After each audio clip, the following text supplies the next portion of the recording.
यहाँ पर दोनों ही औरतों के लिए खड़े हुए हैं मैदान में। सबसे पहले तो मैं सचिन से बात करना चाहूंगी कि आप किस इज्जत की बात करते हो, किसकी बात करते हो? उसी दीदी की जिसकी सबसे पहले शुरुआत आपने की इज्जत उछालने की, उसी इज्जत की बात कर रहे हो। ये आपके मुंह से जरा भी शोभा नहीं दे रहा है। आज आप अपने माँ के लिए लड़ रहे हो। रोस्टिंग तो 2 दिन पहले आ चुकी थी, तब हम आपको जानते जब 2 दिन पहले ही सुना था और आपके सीने में आग लग गई होती उस टाइम पर कि तेरी मजाल कैसे है मेरी माँ के ऊपर रोस्ट करने की। आप 2 दिन बाद आए, 2 दिन बाद आए क्योंकि अंकुश सक्सेना आपसे आमने सामने हो गए। अगर सिर्फ रोस्टिंग करते तो शायद आप आज भी जवाब नहीं देते अपनी माँ के तरफ से। बात यहाँ पर इज्जत की आ गई है, आपके मान सम्मान की आ गई है, तो यहाँ पर बोलना जायज है। औरत की बात आप करते हो, आपके मुंह से अच्छा नहीं लगता है, आप औरत की इज्जत की बात करते हो। एक तरफ कल लाइव में आपने एक औरत की इज्जत उछाल के रख दी, उसका पर्सनल मैटर था, वो जूस वाले से बात करती है या किससे बात करती है, वो उसका पर्सनल मैटर था, उसमें हमें कोई लेना देना नहीं है, या जनता कोई भी इंटरेस्टेड नहीं है नीतू मेहना के किसी भी टॉपिक पे जानने के लिए। आपने क्या किया, सरेआम लाइव में उनके पर्सनल चीज को प्रूफ कराने की साजिश रची, कसम खिलाया। कसम तो आप भी झूठी खाए हो माता रानी की, वैष्णो माता की। सरेआम लाइव में आपके झूठ को हम लोगों ने तुरंत पकड़ा है। आपने सरेआम लाइव में माता रानी की झूठ खाया है, और जो ज्यादा कसम खाता है वो सबसे ज्यादा झूठ भी बोलता है, क्योंकि सामने वाले को उसको प्रूफ करना रहता है अपनी बातों को। उसको पता है कि सामने वाला मेरी बात नहीं मानेगा, तो कसम ही एक अस्त्र है जिसको खाकर सामने वाले को यकीन दिलाया जा सकता है। तो कसम आप भी खाते हो और सामने वाले को भी कसम खिलाते हो। जो इंसान एक बार झूठ बोल सकता है उस पे क्या ही उम्मीद कर सकते हैं कि कसम दिलाओगे तो वो सही ही बोलेगा हर बार, है ना? बेशक नीतू मेहना गलत थी, लेकिन आपने उनके साथ कल गलत किया, उनकी पर्सनल चीजों को सोशल मीडिया पे उछाला, क्योंकि आपने कहा था कि और लोगों को भी यहां पर लाऊंगा, नंगा करने का आपने ठान लिया था। और डायरेक्ट ना सही इनडायरेक्ट वे में धमकियों पे धमकियां, धमकियों पे धमकियां, ब्लैकमेलिंग। तो इंसान क्या करता, चीजें सामने लाएगा ही, धीरे धीरे उकसाने का आपने काम किया। और जब नीतू मेहना उसक गई, तो फिर आपने क्या किया कि सरेआम लाइव में उनके पन्ने उनके फैमिली के सामने खोल दिए। अरे आपने अपने मन से गंदगी की थी, मैंने कितनी बार बोला है कि आपने अपने मन से गंदगी की थी, किसी ने नहीं बोला आपको कि आप लाओ। आप दूध पीते बच्चे नहीं थे कि अगर आपसे किसी ने बोल दिया कि भाई तू अपनी ला, अपनी बात रख, तो आप उसकी बातों में आकर और अपनी इज्जत की धज्जियां उड़ा ली। तो यहाँ पर तो एक पॉइंट और कहेंगे कि आपकी बीबी ने कितनी बार आपको मना किया कि तीसरी औरत से मत बात करो। अगर आप दूध पीते बच्चे ही थे तो आपने अपनी माँ की, अपनी बहन की, अपनी बीबी की बात क्यों नहीं मानी? तीसरे की जो बात नहीं माननी चाहिए थी, क्योंकि वो आपके हिसाब से था बात, उसको आप खुद कहना चाहते थे, लेकिन दूसरे के कंधों पर बंदूक रख के वो आपकी मन की बात बोल दिया कि भाई तू रख, और आप भी रखना चाहते थे तो आपने वो बात रख दी। और मनीषा ने मना किया कि उस औरत से मत बात करो, तो आपके मन की बात नहीं थी तो आपने नहीं माना उस बात को, राइट? यहाँ पर जितने लोग भी बैठे हैं ना, बेशक हमें ना ये बटरिंग करना नहीं आता है, जो चीजें हैं उस चीज को मैं यहाँ पर रखूंगी। इसके लिए किसी को नाराजगी हो, चाहे कोई खुश रहे, कोई मतलब नहीं है। लेकिन इज्जत की बात आज वो करते हैं जिन्होंने खुद की इज्जत और खुद औरतों की इज्जत कल तक उछाली है। आज जिसकी इज्जत उछाल कर ये बैठे हैं, आज उसके सपोर्ट में बैठ रहे हैं कि भाई तूने उस इंसान का रोस्टिंग करने के लिए तुझे शर्म नहीं आई कि उसके लिए तू रोस्टिंग कर रहा है? क्या बात करते हो? अपनी जबान पे खुद कायम रहा करो ना। एक तरफ आप ही ने तो उसकी इज्जत उछाली है, आपकी जो भी लगती थी, आपने ही खुद उसकी इज्जत उछाली है, और आज उसी के सपोर्ट में आप अंकुश सक्सेना को से लड़ बैठ रहे हो। तो नीतू मेहना को क्यों आपने ये सोशल मीडिया पर बेइज्जत किया? किसने आपको राइट दिया? वो अपनी पर्सनल चीजों के लिए चाहे वो जो करे, वो चाहे इश्कबाजी करे, चाहे कुछ करे, आपको किसने राइट दिया कि उसको नंगा करो? क्या नीतू मेहना ने बोला था कि आप अपनी इश्कबाजी की चर्चाएं यहाँ पर करिए? बिल्कुल नहीं। ये आपका खुद का डिसीजन था जो आपने किया। जहां पर चीजें मुझे लगेंगी बोलना चाहिए तो मैं बिल्कुल बोलूंगी। अंकुश सक्सेना की बातें इतनी बुरी क्यों लग रही हैं? क्यों बुरी लग रही हैं? क्योंकि उसने नीतू मेहना की तरफ से आपको चैलेंज दे दिया और वो आपको बात एक्सेप्ट नहीं हुई।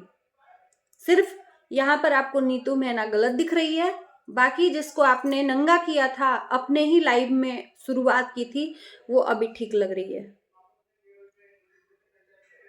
आपकी माँ के लिए आज बुरा लग रहा है, 2 दिन पहले बुरा लगना चाहिए था। जिस दिन रोस्ट हुआ था उस दिन हमारे भी मन में था कि यार, एक बच्चे के सामने उसकी माँ का रोस्टिंग हो रहा है, वो चुपचाप बैठा है,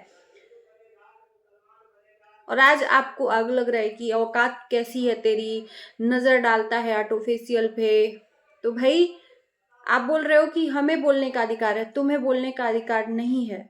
सोशल मीडिया पे जब आप लोग सोशल मीडिया पे ये सब चीजें डालते हो ना, तो आपका पर्सनल वहां नहीं रहता है। शायद आपसे अच्छा हम भी नहीं जानते हैं।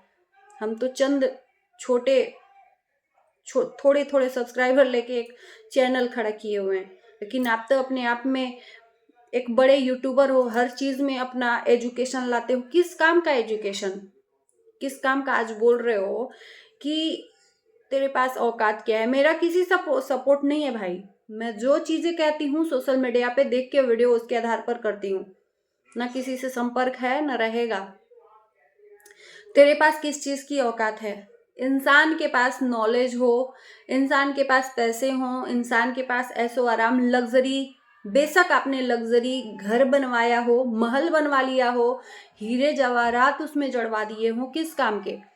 एक पैसे की इज्जत नहीं है। तो इज्जत सबसे बड़ा गहना इंसान का होता है। शायद आपने ये नहीं पढ़ाई किया और शायद आपको ये नहीं पता है। सिर्फ आपको एक भाषा पता है, एक लैंग्वेज पता है, वो है पैसा। दूसरों को आप बोल रहे हो पैसा, आप तो खुद पैसे के लिए इतना सब चीजें कर रहे हो। जो चीजें आपके हिसाब से सही हैं वो सही है, और दुनिया बोल रही है आपके हिसाब से वो गलत है, तो वो गलत है। ये चीजें हैं। तो जहां 100 लोग बोलेंगे उस बात को मानेंगे, या जहां 1 लोग बोलेगा उसको मानेंगे? हर चीज में अपने आप में ईगो नहीं लेके रखना चाहिए। और अब भी मान जाइए, औरत की इज्जत पे वार करने वाला इंसान कभी भी सफलता हासिल नहीं करता है। विनाश काले विपरीत बुद्धि हो जाती है। और वही चीज है, जब विनाश की घड़ी निश्चित होती है ना, तो एक इंसान क्या करता है? औरतों की इज्जत के साथ खिलवाड़ करता है। वही हाल आप कर रहे हो। आपकी वजह से कल नीतू मेहना भरी लाइव में रोकर गई। आपका काम था सिंपैथी कार्ड खेलना। आप बात करते हो इज्जत की, मैं बात करती हूँ आपसे, आप इज्जत की बात करते हो कि औरत की इज्जत नहीं करता है। मेरी माँ के ऊपर कैसे? आपने अपनी बीवी की इज्जत कितनी की? मैं आपसे पूछना चाहती हूँ, अपने बीवी की कितनी इज्जत की? आपने तो लाइव में अपनी बीवी के कैरेक्टर तक को बदनाम करने की कोशिश की। आप इज्जत करते हो? मतलब आपकी लाइफ में जो मायने रखता है वो इज्जतदार है। जो आपकी लाइफ में हटने वाला है उसके लिए रिस्पेक्ट नाम की चीज नहीं। आप रिस्पेक्ट की बात करते हो, आप तो खुद ही रिस्पेक्ट अपने माँ बाप के लिए नहीं रखते हो। वो माँ बाप जो आपको जन्म दिया है, वो कुछ समझा रहा है, उसको आप, उसका समझाना कोई असर नहीं पड़ रहा है। वो पिता जो आप अपने बुढ़ापे का कंधा का सहारा खोजता है बच्चे से, वो बाप आज रो रहा है आपकी वजह से। लेकिन आपको उसके आंसू नहीं दिख रहे हैं। उसकी बनी बनाई इज्जत को आपने मिट्टी में उछाल दिया। आप इज्जत की बात करते हो? इज्जत की बात करते हो? अपनी बीवी की इज्जत आप खुद अपने हाथों सोशल मीडिया पर उछाली। आप इज्जत की बात करते हो? तो आपके मुंह से ये इज्जत नाम का शब्द ना शोभा नहीं देता है। और जो मुंह से बोल रहे हो ना, सच में वीडियो में दिख रहा है, यही लग रहा है यार आप किस इंसान, कैसे, किस मिट्टी के बने हुए हो। आप ही के मुंह से ये दो मुंही बातें, दोगली बातें शोभा नहीं देती हैं। ये चीजें ना बोलने से पहले आप सोचते नहीं हो कि यार मैंने ये सब चीजें की हैं और ये शब्द बोल रहे हैं तो इसका इफेक्ट क्या पड़ेगा। आप जो बोल रहे हो ना उसको लोग यहाँ पर ना एक गुस्से में लेकर कंट्रोल कर रहे हैं, क्योंकि मजबूर हैं। कमेंट ऑफ कर देना, आज कमेंट ऑन किया है क्यों? जब आपको एहसास है कि आपने गलत किया है, आप मुझे नफरत दो आप लोग, तो फिर कमेंट क्यों ऑफ? बर्दाश्त करो ना लोगों का कहना, जो जो कह रहे हैं वो आपने किया है तो उसको बर्दाश्त करो। तो चीजें जो है ना बढ़ाने से बढ़ती हैं, घटाने से घटती हैं। और इज्जत की बात तो आपके मुंह से स्पेशल अच्छी नहीं लग रही है, शोभा नहीं दे रही है। तो आइंदा से इज्जत की बात आप औरतों के लिए तो कहना मत। सिर्फ आपकी लाइफ में आज वीडियो में देखा, दो औरतें आपके लिए मायने रख रही हैं। एक वो औरत जिसकी इज्जत आपने खुद उछाली, आज उसके लिए आप अंकुश सक्सेना से लड़ गए, और एक वो औरत जिसने आपको जन्म दिया। बाकी आपकी नजर में सारी औरतों की इज्जत मिट्टी में दिख रहा है। तो चलिए दोस्तों, मुझे अपनी बात रखनी थी, रख दिया, और आगे भी रखनी होगी, रखेंगे, क्योंकि अगर हम गलत करते हैं तब हमें डर रहता है। और सोशल मीडिया पर अगर इज्जत के साथ हम अपनी बातों को रख रहे हैं तो हमें कोई डरने की जरूरत नहीं है। और हमारा काम नहीं है किसी को, चाहे वो इंसान जैसा भी हो, हमारा ये काम नहीं है कि हम उसको बेइज्जत करें या जो भी है अपने वीडियो के माध्यम से। वो तो जैसा जो कर्म करेगा उसका फल तो उसको मिलेगा ही। हम कोई नहीं होते हैं उसको सजा देने वाले। बस इसी के साथ वीडियो को एंडिंग करते हैं। Bye bye, good night, love you.